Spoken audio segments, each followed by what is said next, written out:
So color grading can be an elusive task for a lot of people. I think coloring, it's kind of the secret sauce to making your image look good. Of course, you need your lighting, you need good content. Now, of course, you can color grade everything manually once you get your footage back into post, but that's not really what my go-to trick for color is. And in this video, I want to talk about that. I want to talk about how I use LUTs properly, the right way. Maybe not the right way for everyone, but this is the way that I use them. It's been the most effective for me and how I like to shoot my images. Now, it seems simple enough, right? You go out, you shoot your footage, you get your footage into the computer in your editing platform of choice or color grading platform of choice. I use DaVinci Resolve for my coloring and editing because it's the most powerful platform for coloring. And we're gonna be using that platform when we talk about this stuff today, but you can basically use any platform for color. But I really don't think it is that simple. See, the problem with doing this is you're going to shoot probably with a color profile that's already on your camera, maybe a Rec 709 or some version of that to get your footage. And you're gonna be using that profile as a color reference and a lighting reference and an exposure reference maybe too when you're on set. But see, when you get that footage into the computer and you put a LUT on it, maybe you found a LUT online that you thought the colors and tones were nice in it, so you bought the LUT, you downloaded it and you threw it on there and it just doesn't quite look right. And I think this is not a good workflow. I don't think this is the proper way of doing it. There's a reason it doesn't look right, because not all LUTs are created equal for every camera, for every lighting situation. So in this video, I want to talk about how I use LUTs and how it's the most efficient way for me to get the color that I'm looking for. And I think it's something that you should test out as well. So if you don't already have some LUTs, or maybe you're looking for some new LUTs, I did just make my own new creative LUT pack. It's called CINE Vibes. It's all kind of based around how footage looks in movies, also Roger Deakins movies to be specific. A while ago, I did make a video and a LUT based on the Roger Deakins look. You know, I just kind of tried to reverse engineer his color profile, and that's really hard to do because I'm not shooting on the same cameras and lenses and lighting and all the same stuff that he is, but I wanted to get something that was kind of close and something that kind of looks like film, but really just the kind of quality and tonality that you might find in some of my favorite movies. And that LUT was a good test run for emulating colors and trying to create the colors that I'm looking for in an image. But now that I know a lot more about this and I've been using different cameras, I wanted to completely redesign that LUT from the ground up. So I did, and I built this all on the Gen 5 color science for Blackmagic cameras. If you wanted to grab the LUTs, I did also put the Rec 709 equivalents in there. So you can basically use this with any camera. You just need to transform your footage into Rec 709 before applying that LUT, and it should give you the very similar results. So in this new LUT pack, I obviously have the redesigned Roger That version 2 LUT, and then also I have included 3 other LUTs. They're just some looks that I use quite often when I'm shooting things. One is my go-to kind of cinema style LUT, not to be confused with the Roger That LUT, which is more off of like how Roger Deakins makes his stuff. This is more of a more general LUT that you can use for a lot of different projects. It's called Present because it kind of mimics a lot of tones that you might see in more things that are coming out today, so it's called Present. But then I also have one called Pass, which is a very vintagey feeling vibe. It's a LUT that's, you know, it kind of desaturates a lot of things, kind of mutes things, makes things a little bit more brown, less neutral. Just kind of gives it that vibe that you might see from the past. And then I also put one in there that is dedicated to skin tones.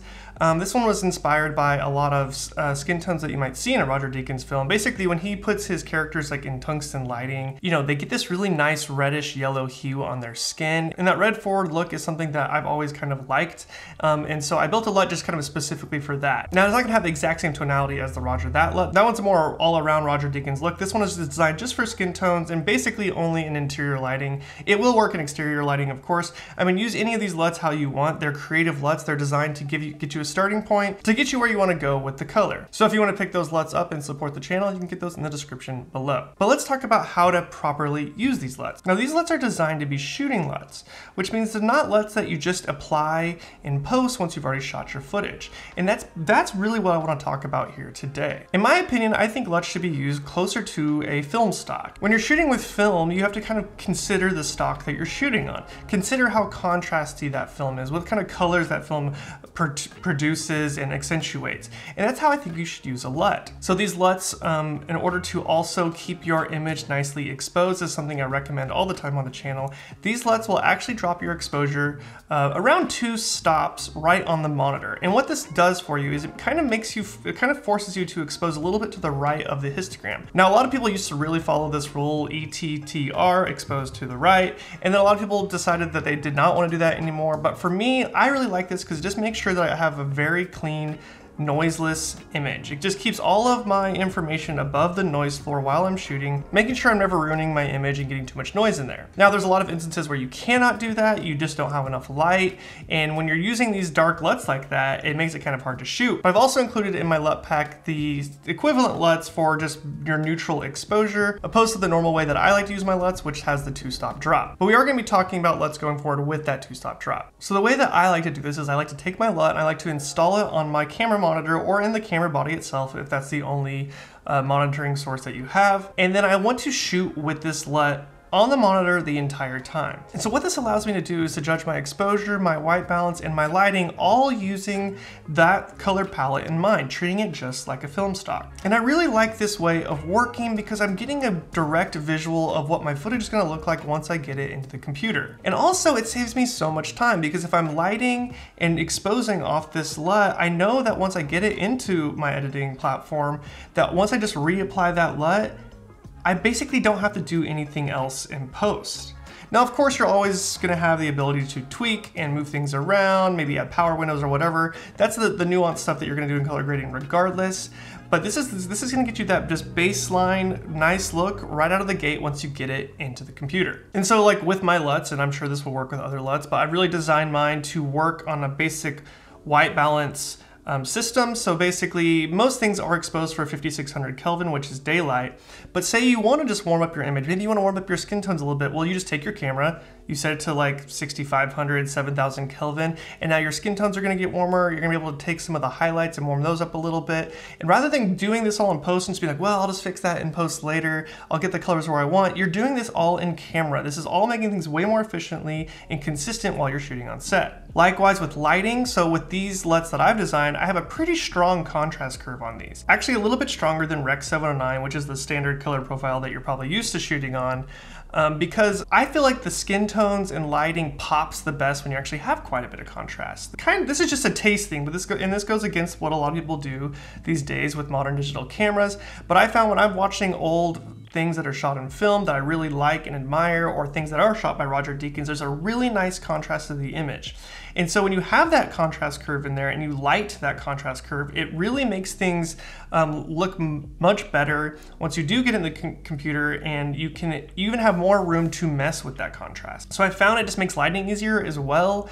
You can shape light easier having that contrast, but that's just a matter of preference. So of course you want to be using a camera that shoots log preferably, so then you're sending that log image into your monitor and then you're applying the LUT on top of that just for monitoring, or this is not a destructive way of working. We're not baking anything in. In the end, you can still adjust whatever you want in post. And with this, I also treat my ISO this way. So if an image is looking too dark, I can just up the ISO and to just kind of remap the sensor and change my contrast ratios. And it's not going to dramatically affect the noise because I have that 2-stop drop on the LUT. What's also nice about this too is if you're shooting for a professional gig, your client can be seeing an image on the monitor that's really close to what the final product's gonna look like, and they'll kind of buy into that color rather than buying into like a Rec. 709, a much more cleaner look that you're eventually not gonna give them and disappoint them later once they've received the footage. And in that same regard, maybe you're not gonna be the editor, but what you can do is just keep this LUT intact with all the footage, send it along with the hard drive, and then the editor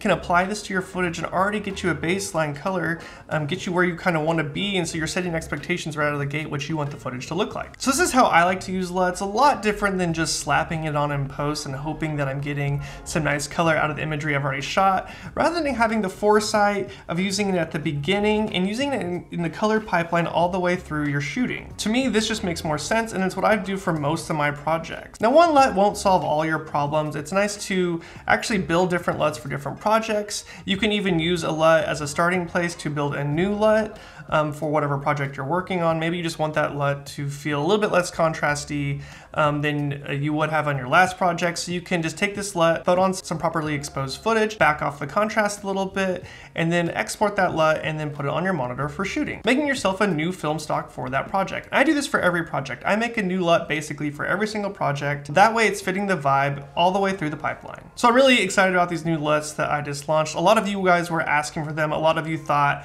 that you didn't need them, and that's fine. But for a lot of people out there, they want to get some colors that they're looking for, something to try out. So if you want to get those LUTs, there will be a link in the description below.